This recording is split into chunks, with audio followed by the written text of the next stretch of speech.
আজকে আমরা একটা সময় পার করছি, যে সময়টা আমাদের 15 বছরের একটা ফ্যাসিস্ট দানবের পাল্লায় পড়ে গোটা বাংলাদেশ তছনছ হয়ে গিয়েছিল। কিছু নেই, না আছে অর্থনীতি, না আছে আপনার রাজনীতি।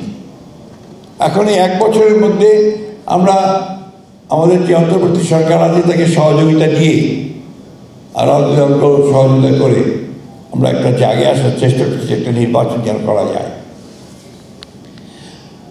আমি কোন দলকে দোষারোপ করতে চাই না, কোন ব্যক্তিকে দোষারোপ করতে চাই না, কিন্তু হতাশার সঙ্গে লক্ষ্য করি যে কোনো রাজনৈতিক দল নির্বাচন যেন পিছিয়ে যায়, নির্বাচন যেন সঠিক সময় না হয় তার চেষ্টা করছে। এটা ঠিক হচ্ছে না, কারণ এখন যে দরকার অতি দ্রুত নির্বাচনের মাধ্যমে একটা রাজনৈতিক সরকার দরকার। কারণ দেশের অর্থনীতি, দেশের রাজনীতি, শিক্ষা সবকিছু নির্ভর করছে আগামীতে একটি নির্বাচিত সরকার সেই ব্যবস্থাগুলিকে সামনে নিয়ে আসবে। আমি ধন্যবাদ জানাতে চাই যে তারা অতি অল্প সময়ের মধ্যে অন্তত কিছু সংস্কারের কাজ শেষ করতে পেরেছেন, সংস্কার কমিশন। কারণ এটা প্রয়োজন আছে, প্রয়োজন ছিল পরিবর্তনের। আমাদের নেতা যারা তারেক রহমান সাহেব, তিনি 2022 সালে যে 31 দফা দিয়েছিলেন তারই ধারাবাহিকতায় কিন্তু আমরা এই সংস্কারগুলোকে দেখছি। ম্যাডাম দিয়েছিলেন 2016 সালে 2023, আর আমাদের শহীদ প্রেসিডেন্ট জিয়া আমাদের 19 দফা আমাদের মনে থাকার কথা। সব কিছু মিলিয়ে এই সংস্কার, আমি যে কথা মাঝে মাঝে বলি যে বিএনপির জন্ম তো সংস্কারের মধ্যে। সংস্কার দিয়ে আমরা একদলীয় শাসন ব্যবস্থা থেকে বহুদলীয় শাসন ব্যবস্থায় প্রেসিডেন্ট জিয়া নিয়ে এসেছিলেন। গণমাধ্যমের স্বাধীনতা, freedom of press, president Zia দিয়েছিলেন। জনগণের মৌলিক স্বাধীনতা, অধিকারগুলোকে স্বাধীনতা প্রেসিডেন্ট জিয়া দিয়েছিলেন। Madam presidential form of government থেকে পার্লামেন্টারি ফর্ম অফ গভর্নমেন্টে নিয়ে এসেছিলেন। মেয়েদের লেখাপড়া ক্লাস 10 পর্যন্ত আপনার কোনো বিনা খরচে লেখাপড়া ম্যাডাম করেছিলেন। মেয়েদেরকে চাকরি দেওয়া, মহিলা দপ্তর করা, সব তো বিএনপি এবং ম্যাডামের কাছে প্রেসিডেন্সিয়াল কাজ। অথচ এমনভাবে কথা বলা হয় যে বিএনপি একটা ভিলেন। কিছু কিছু লোক বলার চেষ্টা করে, আমি বিস্মিত হই। বাংলাদেশে যা কিছু ভালো হয়েছে সব বিএনপির হাত দিয়ে হয়েছে, জিয়াউর রহমানের হাত দিয়ে হয়েছে এবং দেশনেত্রী বেগম খালেদা জিয়ার হাত দিয়ে হয়েছে। আমার দুঃখ হয়, কষ্টও হয় যখন আমি শুনি কেউ আপনাদের আজকাল কি ইউটিউব হয়েছে বিরাট, তার মধ্যে অনেক বিখ্যাত ইউটিউবার আছেন, আপনার কি সামাজিক মাধ্যম, সোশ্যাল মিডিয়া, ফেসবুক, এখানে যে সমস্ত কথাবার্তা অনেকে বলেন, লেখেন, আমার মনে হয় তাদের একবার চিন্তা করা উচিত যে সত্য প্রকাশ করা এটা কিন্তু তাদের দায়িত্ব।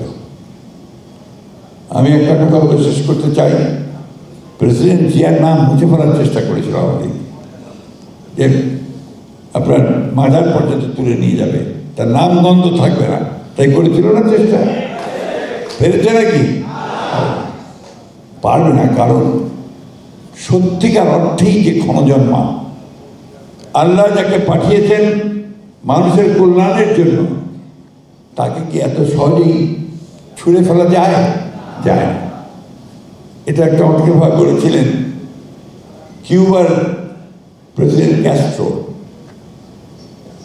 তাকে অনেকে বলেন যুদ্ধ করেছেন, বাতিস্তার সর্বশেষ এক যুদ্ধে তিনি গ্রেফতার হলেন, আটক হয়ে গেলেন, অ্যারেস্ট হয়ে গেলেন।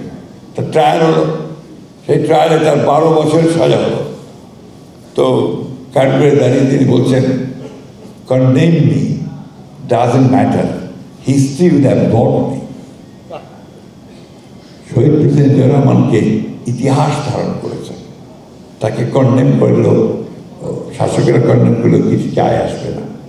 আজকে ওই কাকি কথা বলতে চাই, জনাব তারেক রহমান আমাদের নেতা, যে যিনি আজকে নতুন করে বাংলাদেশের নেতৃত্ব দিয়ে বাংলাদেশকে গণতান্ত্রিক রাষ্ট্রে রূপান্তরিত করবার যে কাজ করছেন, তিনি সেই একই ধারার মানুষ, একই ধারার নেতা। আমার এখনো মনে আছে যে চীনে একবার গিয়েছিলাম ম্যাডামের সঙ্গে, আমাদের সেতু খাদ্যের সঙ্গে 2002 সালে। প্রচণ্ড শীত ছিল, তাই আপনার যে প্রেজেন্টেশন যেটা সেরিমোনিয়াল আপনার গার্ড অফ অনার দেওয়া হয়, সেটা গ্রেট হলের মধ্যে দেওয়া হচ্ছিল। তো ওইখানে যখন চীনা প্রধানমন্ত্রীকে নিয়ে ম্যাডাম আসছেন, আপনার যারা আমরা সবার সঙ্গে ছিলাম পরিচয় করে দেওয়ার জন্য, ঠিক তারেক রহমান সাহেব ছিলেন, তার সামনে এসে ম্যাডাম যখন বললেন হি ইজ মাই সান, তো চীনের প্রধানমন্ত্রী বললেন, তার হাতটা শক্ত করে ধরে ঝাঁকিয়ে বললেন, carry the flag of your father and mother. আজকে কারণ তারেক রহমান সাহেব সেই পতাকা তুলেছেন, যে পতাকা হচ্ছে স্বাধীনতার পতাকা, যে পতাকা হচ্ছে এই দেশের মানুষের অধিকারের পতাকা, গণতন্ত্রের পতাকা, উন্নয়নের পতাকা। ইনশাআল্লাহ আমরা যারা তারেক রহমানের নেতৃত্বে নিশ্চয়ই এই বাংলাদেশের গণতন্ত্রকে সুপ্রতিষ্ঠিত করব এবং গণতন্ত্রকে আরও উজ্জীবিত করব, অর্থনীতিকে গণতান্ত্রিকীকরণ করবো ইনশাআল্লাহ। ধন্যবাদ।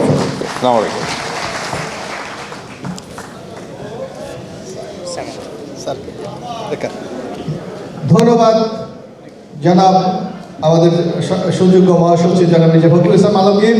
আজকের